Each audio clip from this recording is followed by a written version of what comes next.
Welcome. I hope you enjoy the conversation you're about to see between me and another comedian about religion and comedy. These are conversations I'm calling disorganized religion. God bless. And for those atheists out there, may nothing await you after this life. Hey nerds, welcome to another episode, another edition of Disorganized Religion in our quarantine series that may never end, to be quite honest, and I'm a little bit terrified.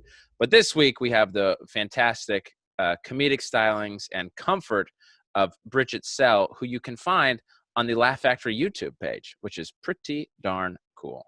Bridget, thank you for joining us. Hi, Seth. Thanks for having me. Am I weird yet? No, you're not weird yet. We barely even got started. I know. I'm already weird. I'm already getting anxiety attacks. You're not weird. Though I hope this isn't the way you start every first date either. It probably is, and that would definitely explain a lot. Am I weird yet? Am I weird yet? Am I weird? Like, do you want to I'm gonna get a salad. Is that weird? I'm weird. You can go now if you want, and they always leave.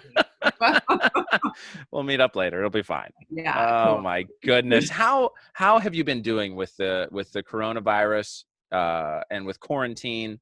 You staying sane? Yeah, I'm staying pretty sane. I mean, I've been focusing on like fitness and everything, taking little breaks to write a joke into my phone for 2024 when we can do this again, Oh, that's fun. Any jokes? So I had Mandy on last week, and she had a joke that we ended up having her debut on this podcast. So Wait, who do you have on? Mandy Martino. Do you know her? I don't. She sounds familiar, great. Though. I mean, she's probably way cooler than I am. I mean, it's fine. We're not comparing anybody. She is amazing, and you're great. So she premiered a joke on your pod? Yeah, one that she's been kind of working on over quarantine, but has been unable to work on because of quarantine, right? Yeah. So if anything like that comes up that you want to debut, let us know. Yeah, okay. Take some Maybe time. You'll just sense it. You'll be like, she seems a little bitty right now. Ooh, all right. Go to the phone. Let's have it. Miking. Oh, my gosh. How long have you been doing comedy? Okay, so this is such a hard question to answer because I actually did the original Room in like 2013. Wow. Yeah. So I started, for all the listeners, viewers who are unfamiliar, when you say original Room, you and I know what we're talking about, but which original Room? So the Hollywood Comedy Store. Not Adam and Eve's Garden, in other words. Yeah. Not the very first room that there ever was. The first room. The first architectural room. Yeah. Yeah, so I did that, and then I would just kind of do that every once in a while. My friend Matt Taylor, who's also a comic, would always give me opportunities if, of course, bringer shows. I'm not like Chris Rock or anything. So I would like... Well, those are the two levels. Yeah, so he'd be like, you can do my show if you bring... But he would only be like, just bring like 3 people. Oh, that's great. Yeah, that's so a I would killer. do the Room. I think like 3 years ago, he put me up at the Ha. He would put me up there a lot. Yeah. And then I just kind of took like a year off, and then I started full force like 2 years ago in the Pretty Funny Women like acting class. Gotcha. Yeah. Yeah. You said acting class. Was that just a Freudian or was... Freudian flip. Yeah. Pretending to be a person class. I mean, boop, imposter beep, boop. Syndrome 101. Yes. Yeah. Oh, no, man. Yeah, well, I had been taking another acting class, and somebody in that class said, hey, I started taking Pretty Funny Women, you should try it. But also another comic who's, kind of cool right now, he was in that class with me, and he was like, you got to do stand-up. Like, I do it all the time, and it's awesome. So yeah. Oh, that's great. Shout out to JT Parr. Oh, that's so cool. Yeah. And what has your been? So had you done a comedy class before Pretty Funny Women? Yeah. So when I first moved out here, no, like in 2012, 13, I feel like I'm like, what are these years? How did my bicep What even fat? happened? Yeah. Who am I? Sometime before, in the before times. Yeah. Oh my Yeah. gosh. So after the Titanic sank, I Hmm. started taking improv. Okay. Um, but at Upright Citizens Brigade. Yeah. I interned UCB, there. baby. Yeah, I interned there for a year. Okay. Um, I also wrote for some shows there. Oh, nice. Yeah, that was cool. But I moved out here because I went to the Lee Strasberg Institute, the method acting school. Oh, so you moved out for acting. Yeah, I moved out here like pretty sure I was gonna win an Oscar. Like Yeah. everyone's like, I'm gonna be a serious actor, man, and then you're like, ugh. I mean, it could still happen, Bridget. Yeah, no, totally. I just Yeah. think the method is a little it was a little hard for me to stay focused. I kind of wanted to laugh and It was too downery. no, it's like it's very indulgent. You literally Hmm. do the exercise for 3 hours before you get into the work. Oh. Okay, so So wait, like, what is the exercise for this method acting? What do you mean? okay, so Lee Strasberg has something called the chair exercise, and it's Okay. where you sit in a chair and you like loosen up every part of your body, and you also have to be like, oh. Yeah.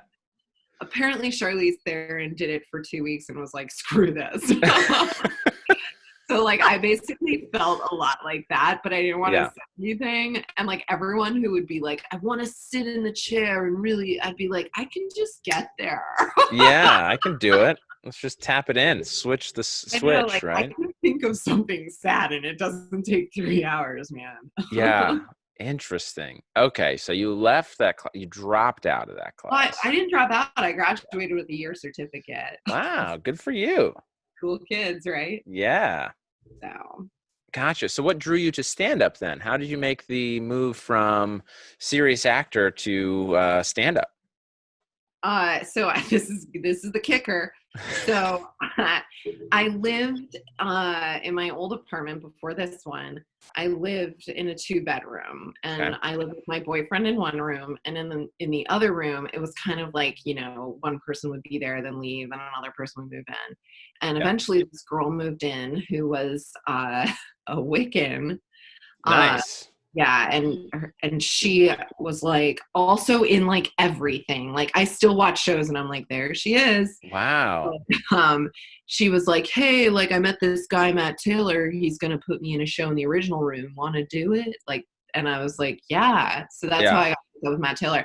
And like that friendship with Matt Taylor has gone so far that like he put me in his show in the Brea Improv this year. So like, Oh, that's yeah, great. we've really stayed in touch. He's a cool guy. Yeah. Oh, well, good for you. That's awesome. Yeah, the one I did with Jeremy. Jeremy McKiernan. Yeah, he like knew his way around backstage. It was like my first time there. I was like, how do we get here? Oh, that's funny. That's great. What a good show that must have been then.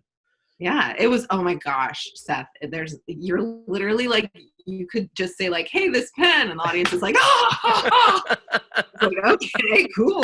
Cool. I'll All try it right. all. Let's go. Let's go, baby. It Yeah, was it fun. is interesting. So has your experience generally been more positive doing shows outside of LA, or is it a mixed bag, both in and out? That was my first show outside of LA, and Oh, okay. I was supposed to do a show at Levity Live, Yeah. and that got canceled because of quarantine. Yeah. Good old quarantine, man. But I would say the experience was pretty crazy. Like, I don't mean to be like braggadocious because it's based on absolutely nothing, but like everyone wants to take your picture after the show. Is that right?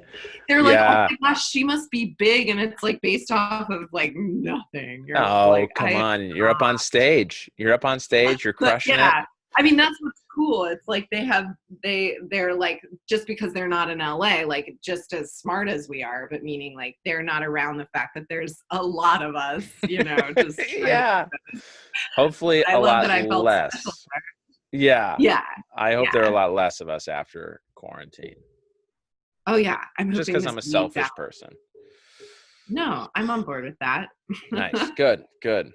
All right. So so you're still pursuing acting? No, I mean, yeah, I can't honestly say. Yeah, I did a few commercials last year, but Oh, that that's was like cool. it. It was luck. It was like this Well, person. isn't everything a little bit? I feel like I'm just like, here's my resume. Yeah. No, it was just somebody I knew, like with most of the gigs, and they were like, hey, like I thought of you for this, and that was Yeah. it. It wasn't like I mentioned. Yeah. Still, I didn't well, seek it out. I mean, I have done 0 commercials, so. Yeah, and these were like commercials that would maybe play on like your Yak Back or something, or like your Tamagotchi. Like they're not on TV, so it's okay. I made money and it was fine. Yeah, hey, as long as you're making the dough. Yeah. That's great. So mostly pursuing stand-up at this point then, you think? Totally. I Yeah. decided like I'm just gonna go full force, you know. Nice. Yeah, so what has drawn you to stand-up other than the Wiccan saying you might want to try it? First of all, Seth, I love that you like really ask questions. This is awesome. Well, I'm trying. We got to do something during quarantine. I mean, like, you could also just like run your set like other stuff I've done. No, I'm not going to do that. This is to get to know Bridget Sell, and we're going to get into your religious beliefs or spiritual beliefs or lack thereof. We're just trying to set the friendly ground first before we delve into the more controversial topics potentially. I mean, I love the controversial stuff. I mean, what got me into stand-up?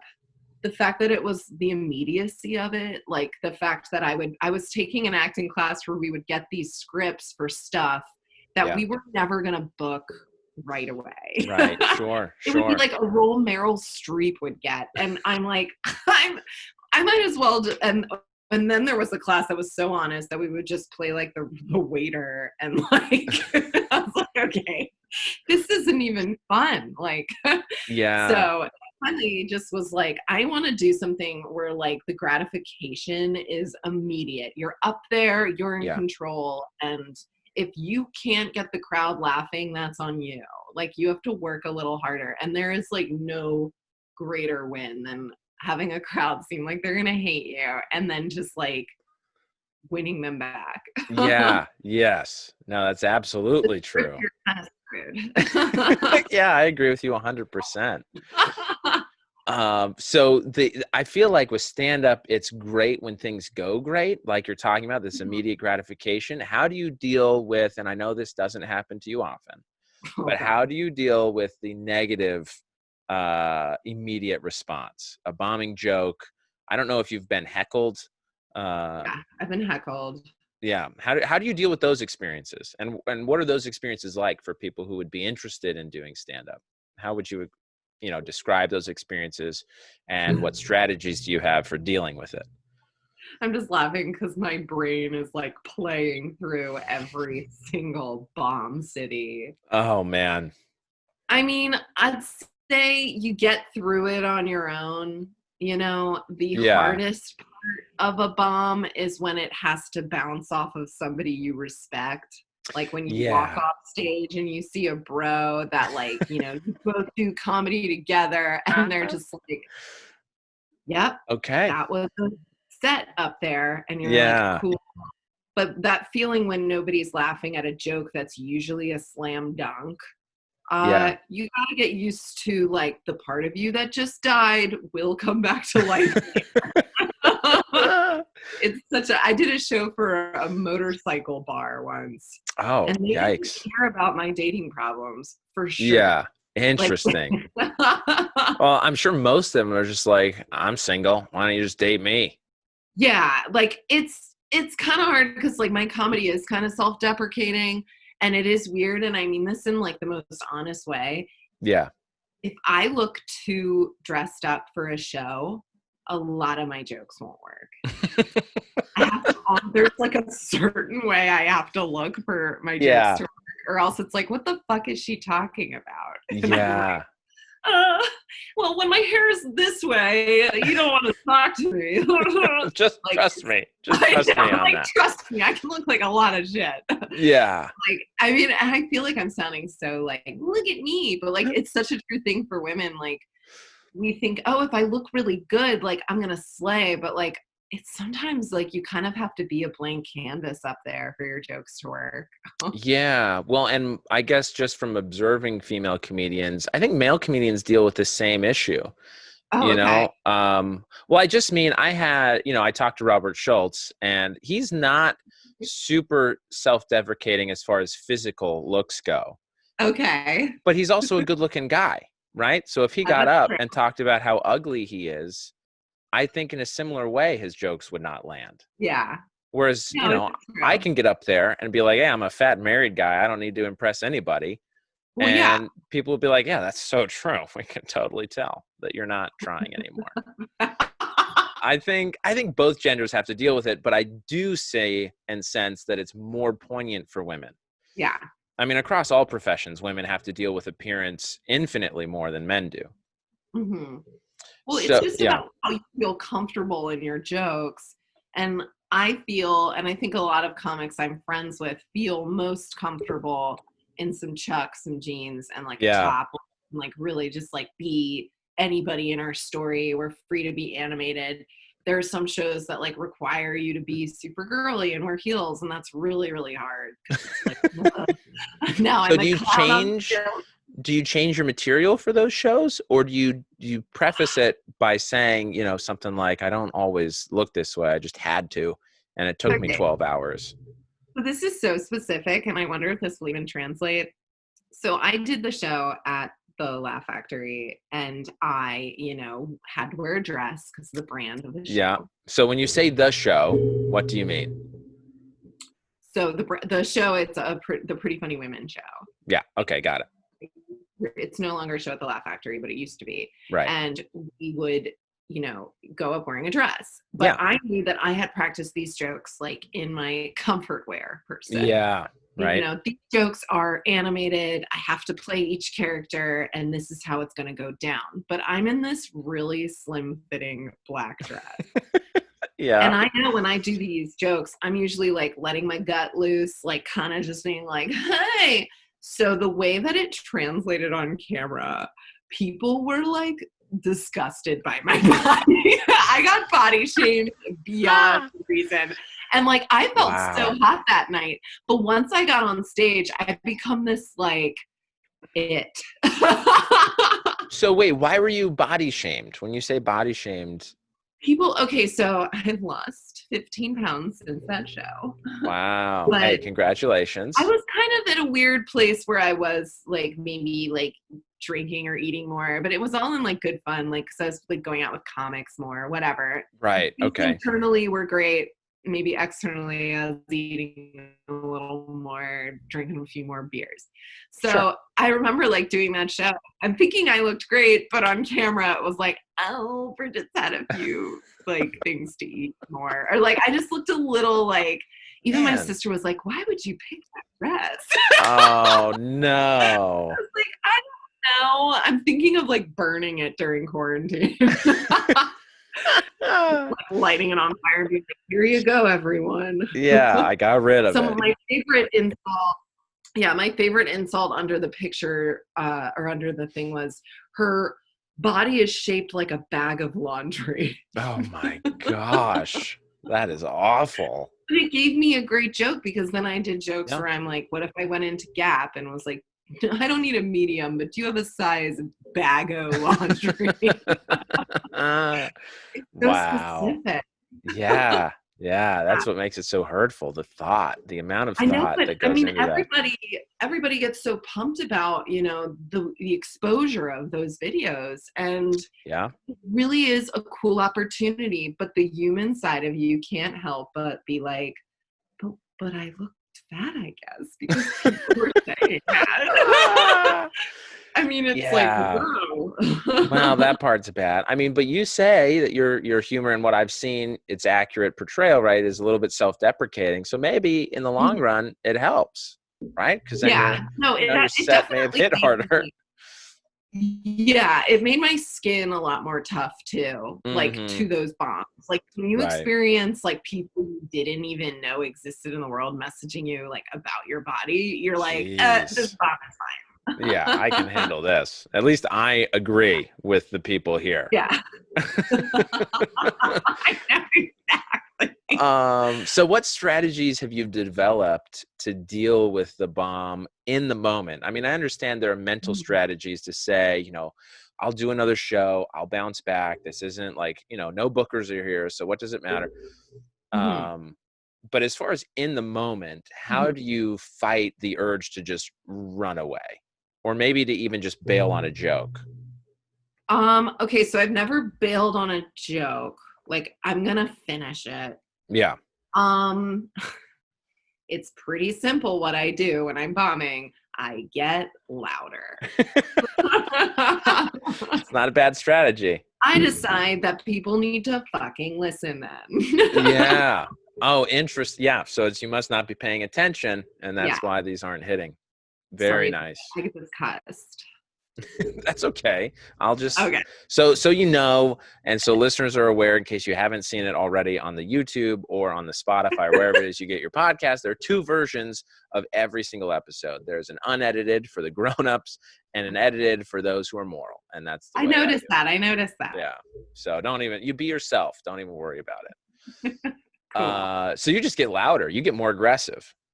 A lot of my stories okay, so the jokes that work the best for me are act outs. And if Uh-huh. I'm not giving a Meryl Streep of an act out, I will have to really fight for it. Like, it's like, okay, now you got to do your like best version of this joke. If like halfway through I'm just like, and then she goes, I'm like, okay, now I have to really perform the hell out of it. Because it's Right. like you start to feel it, like you're like, they can tell that I don't like this joke right now, or they can tell that like I'm not giving this, I don't know, like I also kind of get thrown off, like I'll start to bomb if I can sense that people aren't paying attention. Mm-hmm. Nothing makes me bomb harder than seeing someone in the front row yawn. Oh, sure. Start to get so in my head, like and so I don't Yeah. lose my Yeah. mind, but Well, it's interesting that you say that, because I have also found when I bomb or when I show any sort of break in my set, it's mhm, typically because I'm focusing on one or two people in the audience that I think are not enjoying my performance. yeah.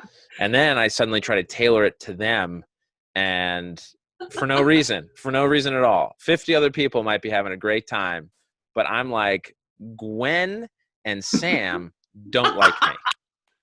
And I have to have everyone here like me. I think that that's the plight of the comic, you Yeah, know? perhaps so. Perhaps so.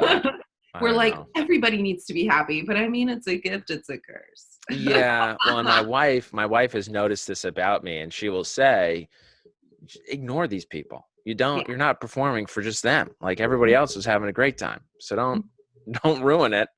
Plus, they could be comics. I can think jokes are funny, but I'm not laughing because I'm a jaded SOB. Yeah, no, that's true. I'm That's like, very true. That's funny. Yeah. Oh my gosh.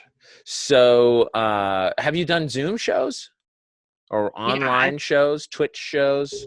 yeah, I guess Zoom, I didn't know how Twitch worked. And I did a Zoom show last week or 2 weeks. Yeah, last week with Yeah. Reed Brackenberry. Yeah. Reed, great guy. Yeah, we did a show where we had to play like lovers that were Oh, just like, that's right. How did that show go? it was really fun actually, because we had to Yeah. get this like argument, and it kind of brought our improv skills into play. And like Reed basically had to just play like somebody who wasn't good at cooking. And it was really funny, like the stuff he came up with to say. Interesting. And what was your character trait? So I was his girlfriend, and the quarrel, because the show's called like Couples Quarrels, was that we were two chefs, and whenever we were in the kitchen, it was too crowded. Okay. But he thought he loved being in the kitchen with me, but I thought it's too crowded, and you're in my space. Yeah. So Yeah. we argued like it was really heated. It was really heated stuff. Really interesting stuff. Wow. Riveting. Yeah. Oh, that's fun. That's very fun. Yeah, it was fun. Yeah. So have you I liked? enjoyed it more than stand up, than just being Yeah. alone. Yeah, I was gonna say that sounds like a very different experience than any Zoom shows I've done. What do you think of it? I want to hear your opinion of it. It's tough. I will say it's very difficult. I find it a little bit demoralizing. I guess there are positives and negatives. It's good because I'm still, able to run material, which is fun kind of in front of real people. But this vice I told you about, where I like notice one person in the front row that isn't enjoying the show, Zoom, everyone's in the freaking front row.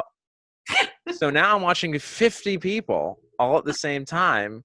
There's no front row that big. Show with 50 people? I mean, lucky you. No. I mean, really, it's like a Zoom show with maybe, I've done a Zoom show though where there were 20 guests. So there was a substantial number of people. That's great. Yeah. I mean, yes and no, because you'd like to crush it every single time, but it's a very different experience. And so I was sort of like, their faces are like, like they're so amplified. They're just so zoomed into you. Right. You're like, so yeah, well, you have that problem. You also have the problem of like terrible lighting. I mean, so there's kind of some fun crowd work stuff you can do because you're in their home, right? So you see what they have decided to show you for some reason. But then you also have the problem of like distractions. You have no idea what, like, I did a show where this woman was they had the phone or whatever they were using on to show the stand-up show, but she and her husband, boyfriend, whatever, were clearly watching the television. They were watching something else while it was playing on the phone. And it's like, what are you doing? How much entertainment do you need to consume at the same time? Pick one. Pick one, please. I mean, it doesn't have to be me even. I know. I don't care. Anyway. Human. So that's one issue. The other issue is on Zoom, you can turn off your camera, right? So some people are completely turned off, like they've muted themselves because there's too much background noise and their camera's off. And so then it's just like performing like you have no idea what's landing or what's not. And and that beauty of immediate response is delayed or not available online, right? So you'll tell a joke and there will be this lag before the laugh really comes back to you. And I think as a stand-up, we're programmed to put silence where we want it, but when silence happens where we don't, it's terrifying. Yeah, I would just describe Zoom shows as terrifying. I felt nervous. I felt like nervous. It's weird how you get nervous and you're literally on your couch. Yes. Yeah, exactly. Gratification. Is there a lag, by the way? Well, my internet gets a little unstable for some reason in the evenings. Mine too. That's why I'm like, I hope it's not my internet. The joys of all of this online. I love it when you listen to the podcast and it's like, well, I did that one. I did one Zoom show and they did mute the audience, and I was like, this will be my last Zoom show. Yeah, it's very rough. There are a couple of people I've seen comment or tweet like doing an online show and then basically being like, I actually never want to do stand-up again. That was so punishing. Yeah, but that's the thing. Like, there are other comics who are saying, like, this is not the medium for stand-up. It is the medium for, I would say, podcast or, any type of interview, but it's not an audience format. It's not meant for a live, show. Right. Right. It is that's tough. why it's so when musicals are on TV. Yeah. But I mean, it's as close as we're going to get for who knows how long. So I don't know. It's a mixed bag. I did see a commercial for a movie coming out in theaters on July 1st. Ooh, wow. It's an ambitious theater. Yeah. Well, I hope it's real. I hope they have it. Me too. Speaking of movies, do you remember the horror film that takes place all on like a webcam? where the killer's Yes. like showing up. Do you remember what that's called? I remember that it has a lot of people we know in it, right? Oh, I don't know. Does it? There are some comics in it. Now I have to It's watch it. called Unfriended. Unfriended. All right, Yeah. I'm gonna have to check this out for real though, because as you're talking about it, it's like that movie has to hit harder now, right? It's got to hit harder now than it did before. Anyway, oh boy, where? What did you say? I think we were talking about Unfriended. Yeah. And that's a good point, that like that movie, I think I saw that in theaters. Oh, did you? Yeah, Wow. I think I did. Man, like 12 years ago. Jeez. No, it came out like 4 years ago. No, I know. Is there? Okay. I know. I was Like, just saying this quarantine has felt so long that it had. anyway. Where are you from? It Where are has. you from originally? So you moved to LA for acting, but where from? Where from did you move? I'm from Baltimore, Maryland, the East Coast. Man, I thought for a second you were going to start singing it. Wow, there's like a real delay. There is a real delay, and it's giving me PTSD of Zoom shows I've done. No, I'm like, oh no. Yeah. You know what it is? My internet's on the bad. Oh, yeah. The 2.4 gigs. I get that sometimes too. I should be on the 5G, and it's The just 5G. On You got to get on the cancer G. Mm-hmm. Anyway, what were you going to say about your wife? My wife and kids have listened to, my wife loves musicals. So she has played Hairspray many times. So I thought first when you said Baltimore, you were then going to break into song.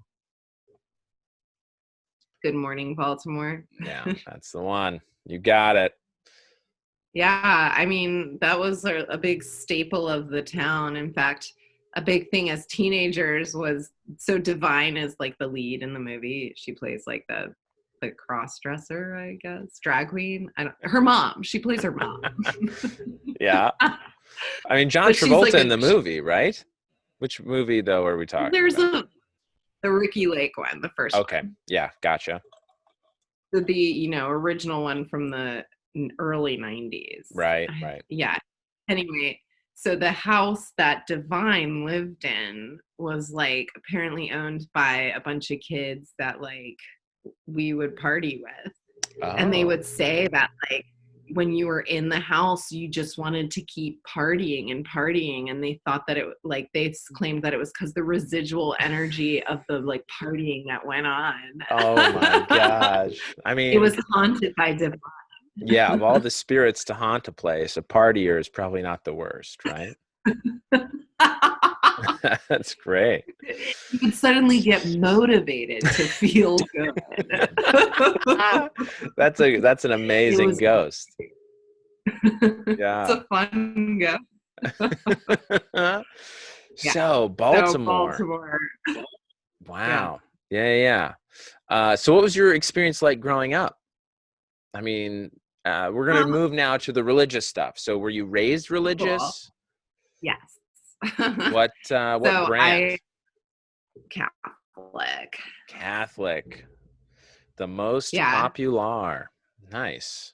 Is everyone you talk to like, I'm a Catholic? No, not everybody. Because I've had Josh Edelman on the show, who's clearly not Catholic. Yeah, we've had some other people on the show. Monterey is probably closest to, like the Wiccan that you described. Okay. Yeah. No judgment there. No judgments. I don't care what people believe as long as they leave me alone. It's fine.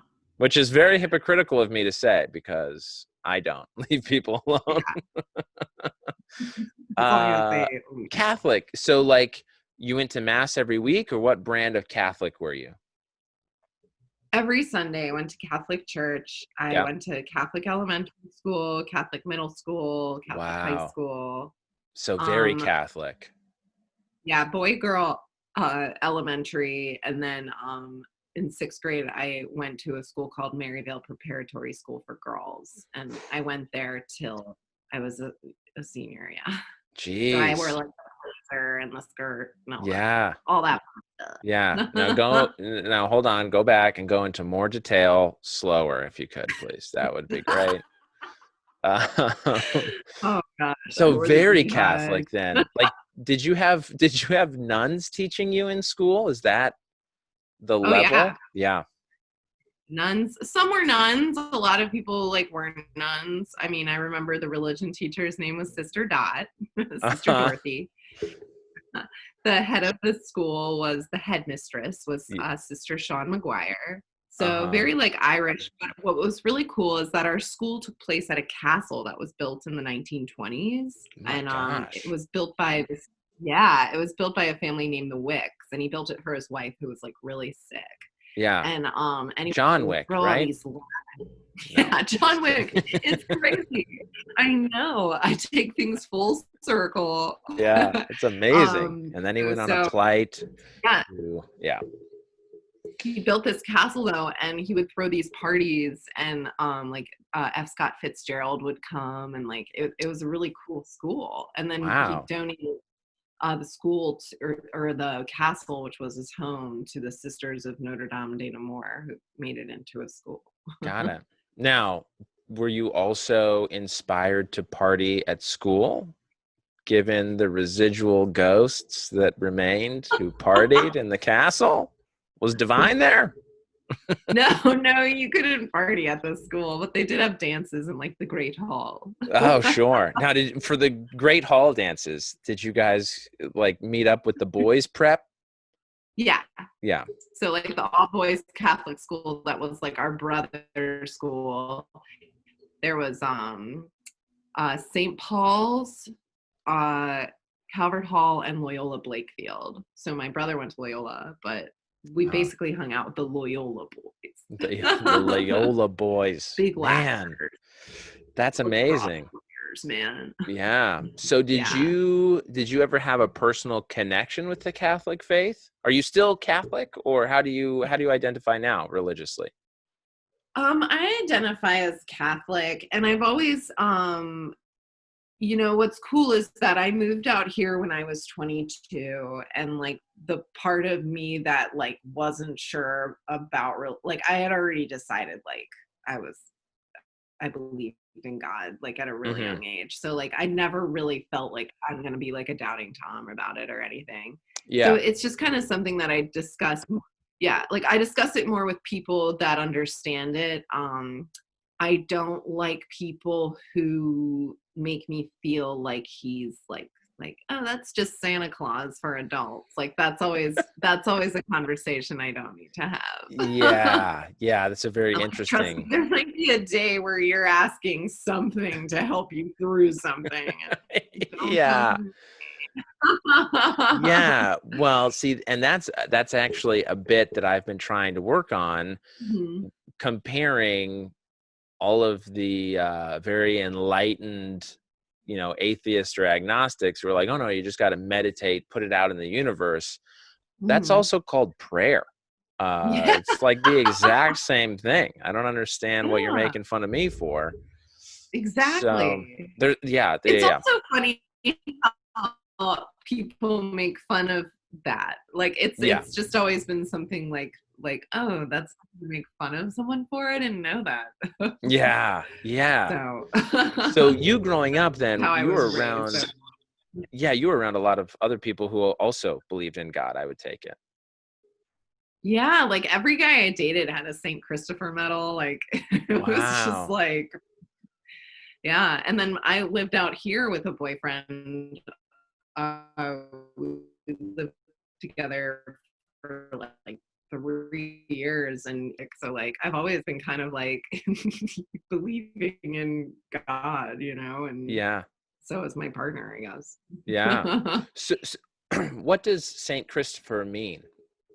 Because I'm not um, that familiar with Catholicism or Catholic saints in particular. oh, okay. So each like saint is like the patron saint of something, Hmm. right? So Yeah. Christopher is like popular with guys because he's the patron saint of like travelers wandering, like, you know, Okay. oh, he's so cute. He's got Christopher on his medal, which means he like wants to be like everywhere and travel, you know? Okay. And like, you know, there's St. Jude, the patron saint of lost causes. So she's the face of like cancer research, or he is, you know? Right. So it's like they Right. all have like a cause, and you do that. Yeah. Yeah. So did So, you have who is your patron saint? like Or my who is your patron saint? Well, so when you're Catholic, you get a confirmation name. Yeah. So my full name is Bridget Christine Barbara Sell. Nice. So Barbara is my confirmation name. Barb. Babs. Babs. So Saint Babs. I picked Barbara. I know, but I picked it because my aunt's name is Barbara. So okay, that's sweet. guess she's a good saint. She's known for praying on a hilltop, and her father beheaded her while she was praying, and then the fires of hell rose up. Wow, to get the dad. You know, as they do. Yeah. Mm-hmm. Yeah. So is there any... My sister's, Uh-huh. I was just going to say my sister's confirmation name is actually really cool. It's Perpetua, who is a really cool saint. And my sister chose Perpetua because when she was put in the den with a lion for being, you know, Catholic. Yeah, Perpetua, not your sister. Yeah. Right. Yeah, Perpetua. Yeah. She asked for a hair, like she asked if she could have something to put her hair up. My sister just loved that so much. This is like girls, like, we're so weird. That's amazing. So wait, why did she want her hair up? Because she knew that she was like, they would put like, you know, Catholics like in a lion's den knowing that they were going to lose, but she asked for a hair thing because girls need hair things when they're like trying to be athletic. So she was ready to fight. Yeah, she was going to do her best, so she asked for something to pull her hair back. Yeah. I was going to say there are a couple things she could have been doing, but given it was a lion, she was probably going to fight. Stairs or like a knife. I know, but you know, if you're going to bare hand fight a lion, you do want your hair up. I think the thing was they were like, what do you want? You can have a weapon, you can have this, and she was just like, I'll just take a hair thing. Yeah, because she was going to take him on herself. Yeah, she got it. Yeah. And now I was going to ask, what was Barbara praying for when she was beheaded? Is there any sense on what she was praying for? I kind of forget. It was just that her father like forbid her from prayer, so she was praying, you know. And I think she has on like jail shackles, like the photos, because she was like imprisoned or something. Right. Jeez. So she'd escaped and was praying. Too bad. Two wrongs. two bad things she did. How she got to that hillside, Seth. I mean, I just want to know what's going on. There is, so from my perspective, right, growing up Latter-day Saint, my perspective on the Catholic faith is, and going to Catholic cathedrals, which are overwhelming, right? I mean, beautiful, big, meant to make you feel in awe of God. Okay. I understand. I appreciate that. I think it's a great sort of metaphor, symbolism as you walk in, but there's also so much, I mean, mysticism about Catholicism in my mind, right? These patron saints there's like this hierarchy network getting to God based on who you're praying to and for what. And I find that all fascinating. How did you navigate that as a kid? Or have you ever, like, is that really an accurate portrayal of Catholicism? I would say like as far as like getting to heaven, you mean like navigating your way to heaven? Yeah. So navigating your way to heaven, and then also just in prayer when you're talking to God, or is that a thing in Catholicism? Yeah, no, I mean, I would say I've always navigated prayer like, and in my mom's always been big on this with like the Blessed Mother. So we always like do like a Hail Mary and like, so that's always been big. I believe that like, I don't know. I just think of her as like a strong person to pray to, her and like the Holy Spirit per se. Yeah. If I lose something, I pray to Saint Anthony. I have a candle for the patron saint of traveling, I think St. Christopher, that I gave to my mom, and she lights it before she visits us or gets on a plane and like says a prayer. Yeah, They're just interesting. saints that like apparently are called to action to like help you through something, like Right. almost like they're like a little angel or something. Yeah. Little guardian angels, and everyone has their role up in heaven and stuff. Yeah. That's very cool. So are you still going to Catholic Mass? I try to go when I can, actually. I've always gone to Easter Mass. I live right next to St. Ambrose, which is a church on Fairfax. Yeah. I laugh because it's like St. Ambrose, man. But it's a mighty church. And anyway, I go there sometimes. I just walk there with like AirPods. I'll go and like leave after communion. Yeah. Another Sell family tradition. Let's leave after communion. It's just, I mean, we're Catholic, but also very much like the Sells.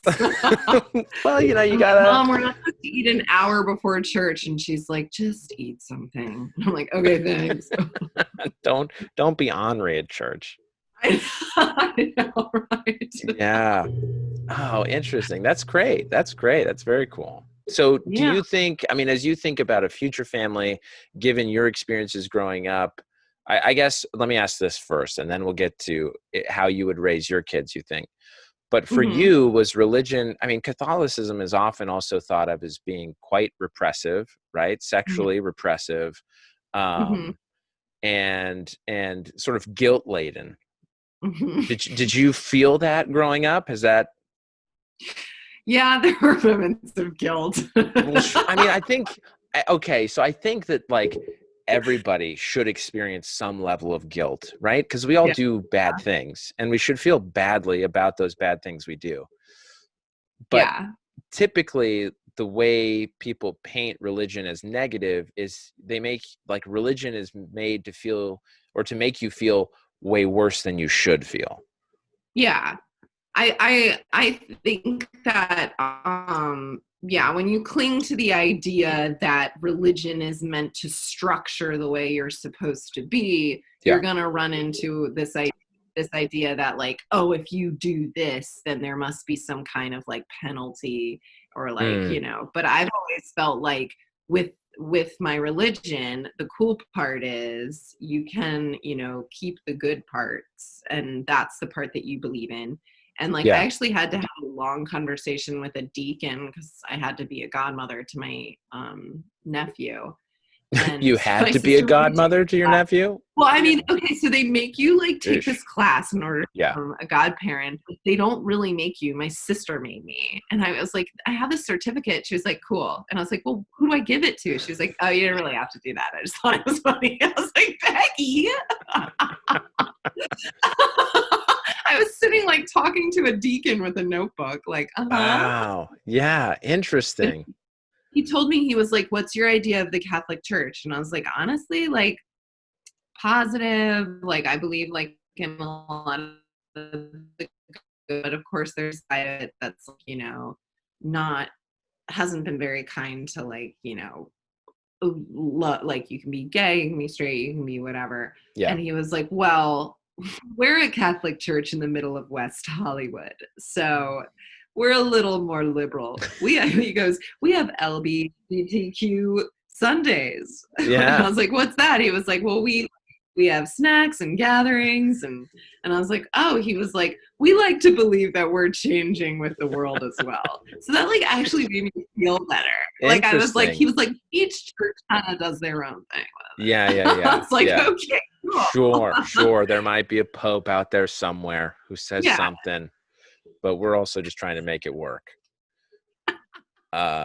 Interesting. The Pope. Yeah, who knows? I mean, what my he's dad's doing. Protestant, or my dad's Presbyterian. My dad's Presbyterian. Yeah. So his, I think that they don't put as much emphasis into the Pope. I'm not sure. I kind of forget. That's just like whatever. He's like, I'll do what you guys want me to do. Interesting. Yeah. Right. So how do you? I mean, the Catholic faith has obviously had its day in the court of public opinion for a long time. Yeah. I mean, how do you feel about that? As a Catholic, is it one of those things where you're like, yes, the church is imperfect because it's run by men who are imperfect, Yeah. or has that, I mean, has that shaken your faith at all?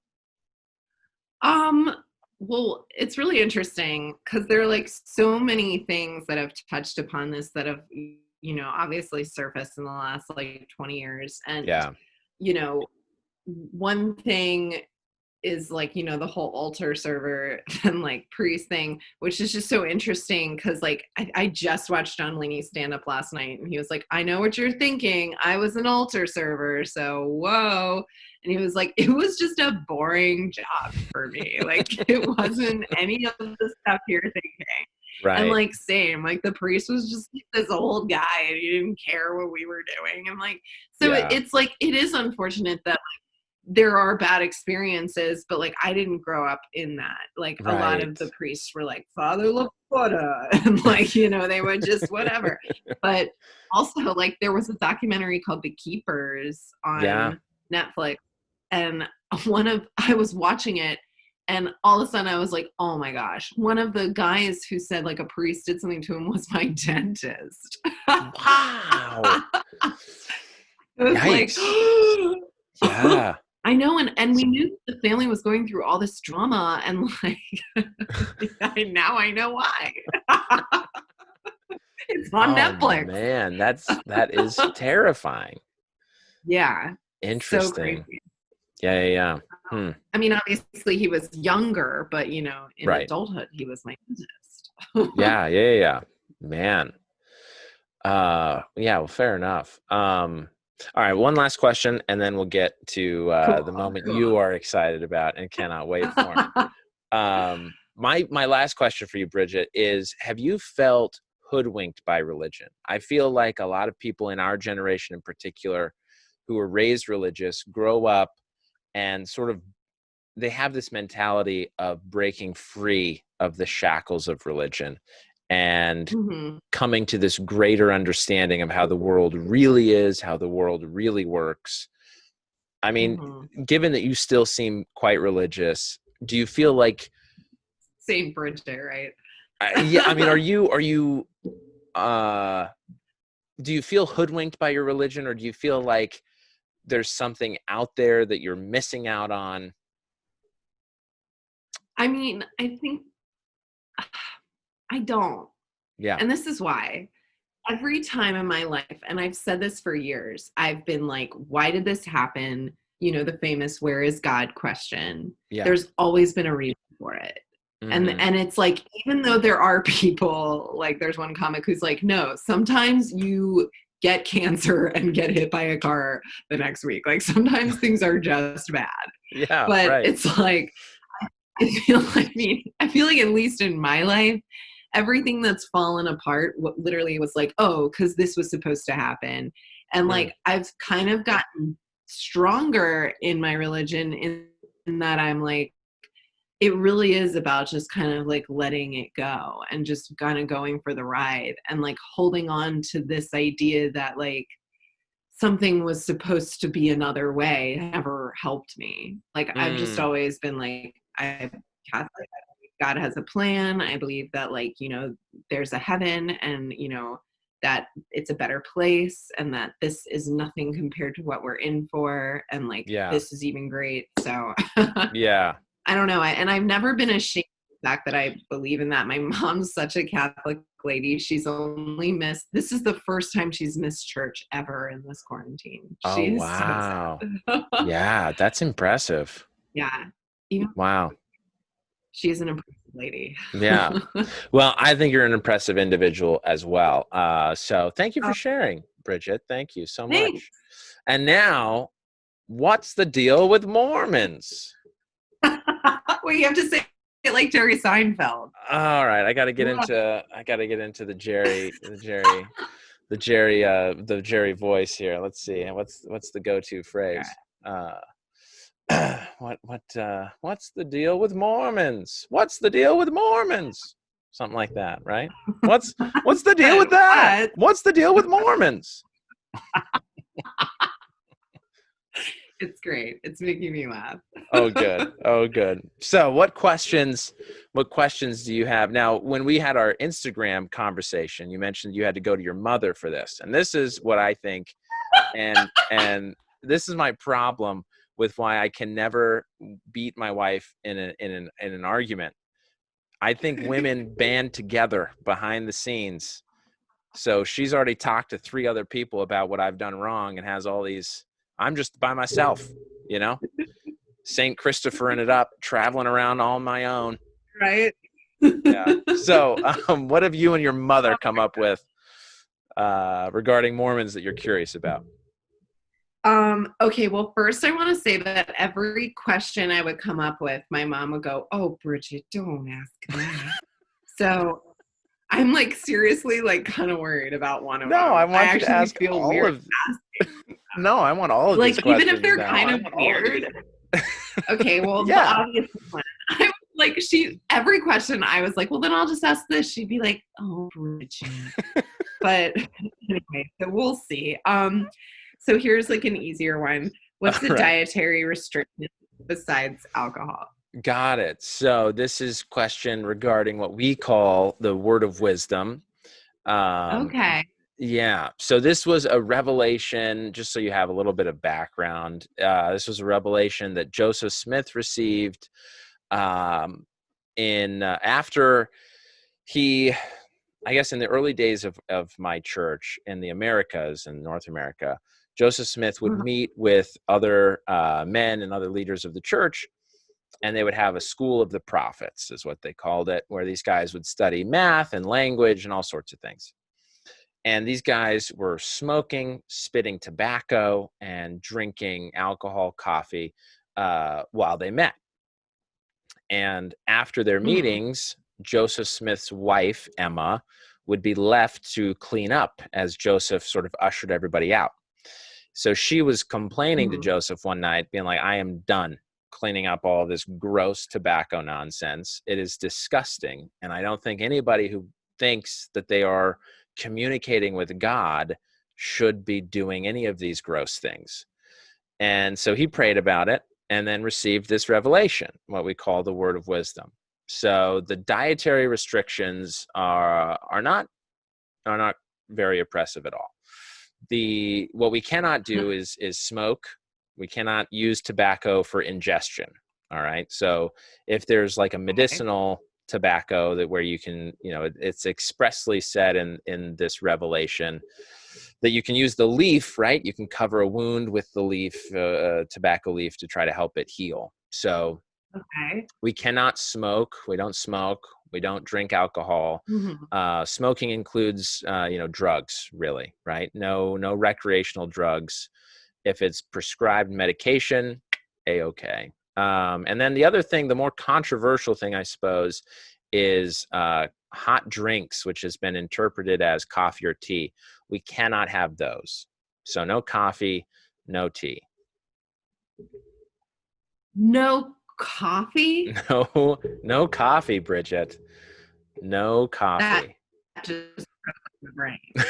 So Yeah. I feel like, but I literally feel like, okay, saying that alcohol would, like she's saying, anything, you would perceive or communicate while drunk is Right. not, godly or, Right. holy. And Right. I kind of agree. That explains a lot of my Saturday nights. Yeah, I mean, the overarching spirit of this revelation is to be clear for the Holy Spirit to communicate, God's word to you, right? And Yeah.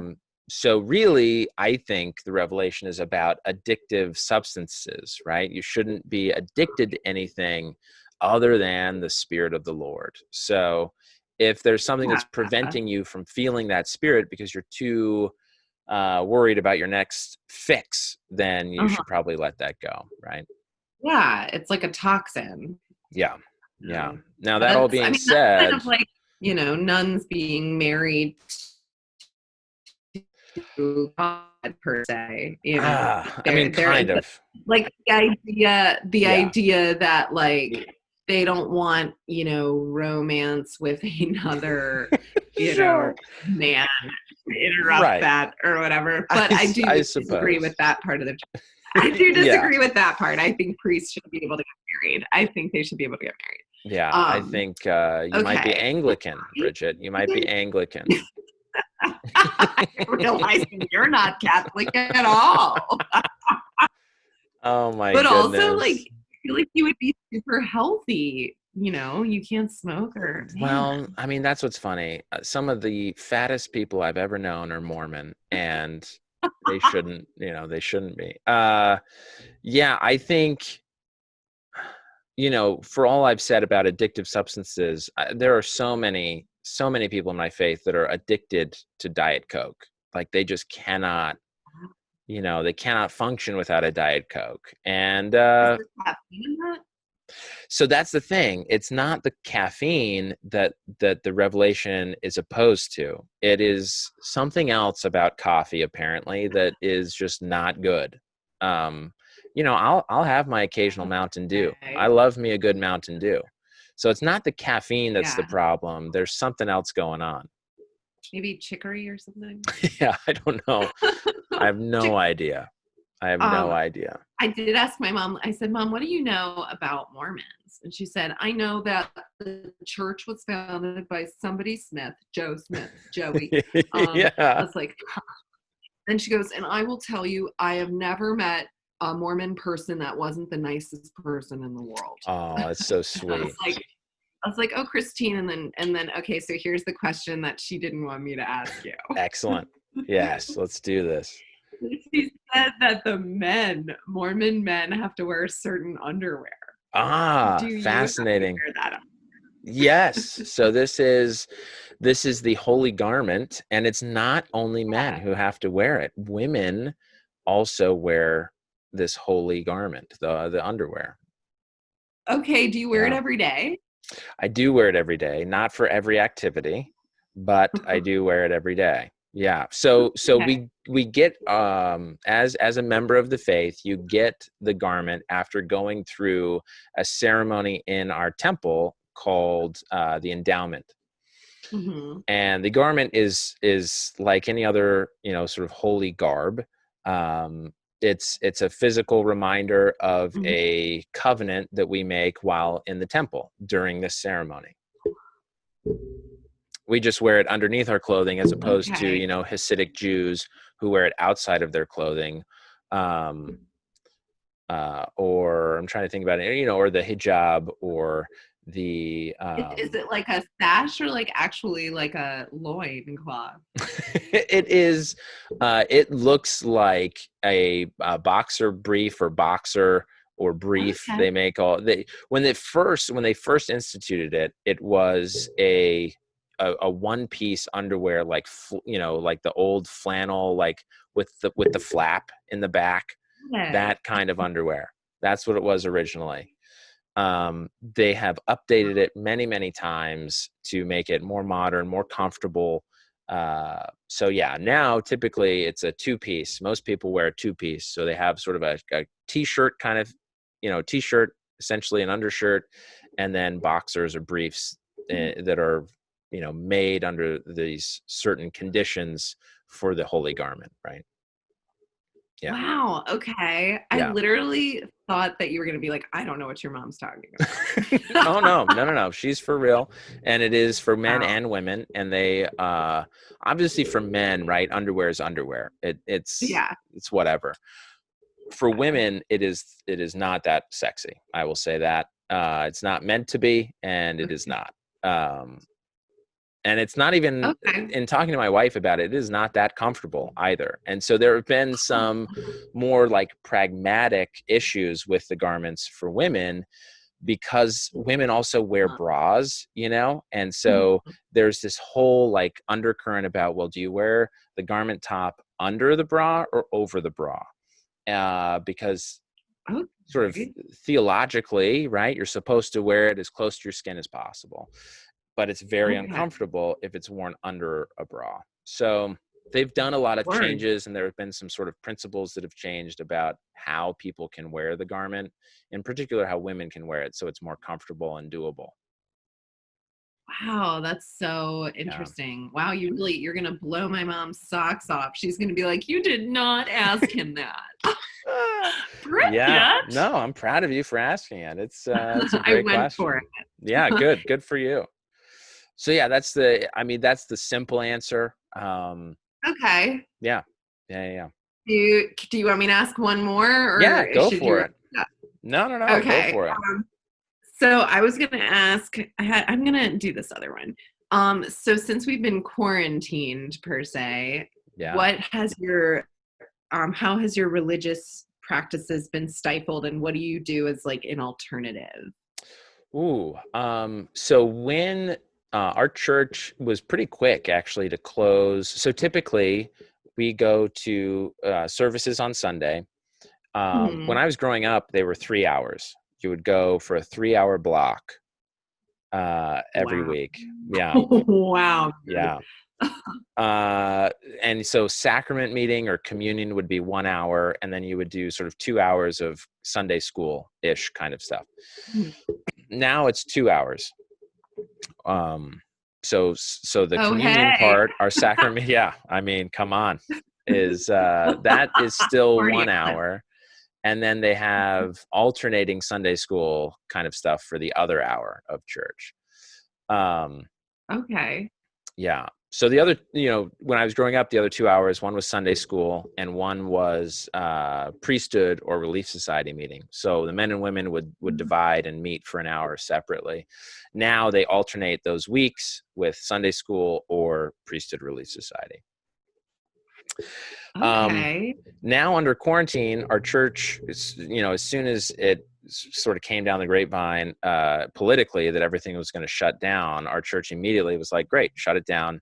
All of the leaders of the congregation, our bishops, basically send out an email to all of the members in their congregation or in their ward, which is what we call our congregations, to give all of the men permission to hold sacrament meeting or to hold communion within their homes. So the only thing that's really changed for us is I bless the sacrament and distribute it to the family. And then we have a little lesson that's prepared by me, my wife, or one of the kids. And it's Does it really still short. work We have about a out? half hour of church, if that. Okay. So it's great. That's good. I was gonna ask if it Yeah. had to be like lengthy. No. It's as lengthy as it needs to be. So us with 3 kids, it's pretty quick. It's pretty short. Well, Yeah. I mean, yeah, that's pretty cool. I mean, kind of a side note, when I was a kid, we used to play church at home all the time. So Oh yeah, that's very fun. Yeah, we ain't that's playing true. though, Bridget. We ain't playing. Good We doing it. point. We're doing it for real. I know. Well, I mean, I'm just saying I know the at home, you know, Yeah, it's a very attempt. relaxing drill. I have to admit, I am not sure how many people are going to be coming back for the weekly meetings because we've been so used to Oh, doing it at home. Well, it's yeah. just so convenient, so comfy doing it at home. I think, Word.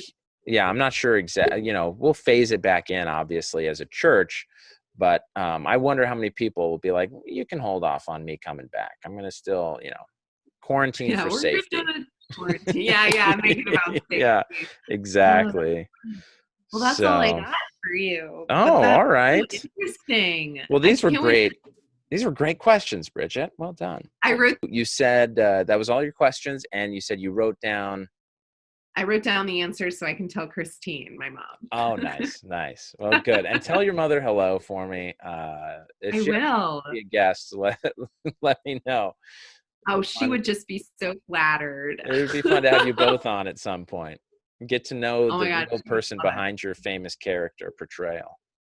Oh, cool. Yeah, well, I'm actually going home next month, so maybe I'll hit you Wow. up. Yeah, that'd be great. That'd be I great. mean, this was super fun, though. Well, thank you so much for doing this, Bridget. This was a Yeah, blast. Yeah, thanks a anything you want to lot. plug? Anything coming up other than you going home? Uh, I'm like, tomorrow's Tuesday. That's a big deal. That is a big deal. Nothing of late. All right. Did you want to take the moment now to pledge your allegiance to a certain candidate, or do you want to just leave everyone up in the air on that? Oh God, I can't do politics right now. Good. We'll leave it But at we all religion. know who Leave it I'm at not. religion. We all know. Well, all right. You all heard it here, folks. Bridget hates Sleepy Joe. That's who she hates. Yeah. And I'm not talking about Joe Smith. I'm talking about Joe Biden. Wait, I feel like he's our only option. You are our only hope. You are our only hope, Joe. Oh, I know, boy. and it's a rough one. Yeah, I don't know. This will be fun. Bridget, thank you so much for joining us today. Thank you, Seth. And have a safe travel. Light the St. Christopher candle before going home. I will. And hit us up when you and Christine want to be on the show again. I will, for sure. Thank you so much, Seth. Yeah, absolutely. Thanks, Bridget. Have a good week. Okay, I'll see you.